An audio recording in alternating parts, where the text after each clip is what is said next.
ఆ పార్టీ రాష్ట్ర కమిటీ సభ్యులు వై సిద్దయ్య శనివారం ప్రారంభించారు.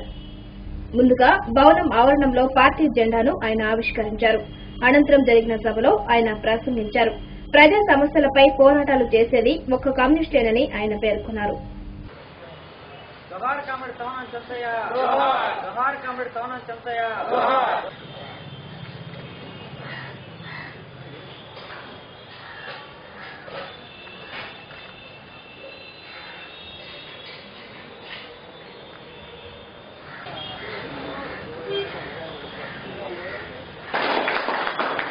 అధ్యక్షుడు రామా శ్రీనివాస గారు రిపోర్ట్ వచ్చినప్పుడు దాన్ని చేతితో రాసి కాగితం పేపర్ పెట్టి చేతితో రాసి కేవలం 4-5 ఆ కాగితం అందజేసి ఆ రోజుల్లో మాత్రం కానీ అప్పటికీ ఇప్పటికీ ఉద్యమంలో చాలా గుణాత్మకమైనటువంటి మార్పు ఉన్నది.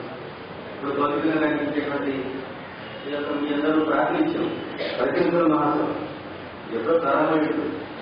రెండోది చక్కగా ముద్రించి ప్రింట్ చేసి అందంగా ఉండేటువంటి రిపోర్ట్.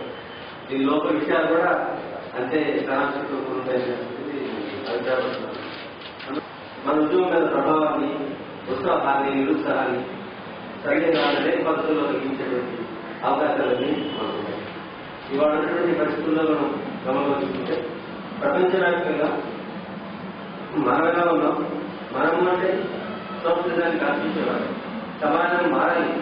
ఈ దుష్ట సమాజ స్థానంలో ఒక నూతన సమాజం కష్టజీవుల రాజ్యం రావాలి అని చెప్పినటువంటి ఆ శక్తులు ఎలా ఉన్నాయి? ఆ శక్తులు అనేక రూపాల్లో ఒకటి వివిధ దేశాల్లో పోరాటం చేస్తున్నటువంటి కార్మిక వర్గం కష్టజీవులు ఉన్నారు. అందులో మన దేశం కూడా ఒకటి. అలాగే వివిధ ప్రాంతాల్లో మనకు లాటిన్ అమెరికా లాంటి దేశాల్లో ఈ చేస్తారు అధికారంలో చేస్తారని అందులో ఈ ప్రపంచం మారుతుందా? అవును మారుతుంది. ఎలా మారుతుంది? 21వ శతాబ్దం ప్రపంచంగా మారుతుంది అనేటువంటి సందేశాన్ని మనకి వాడుతున్నప్పుడు ప్రపంచ సమాజం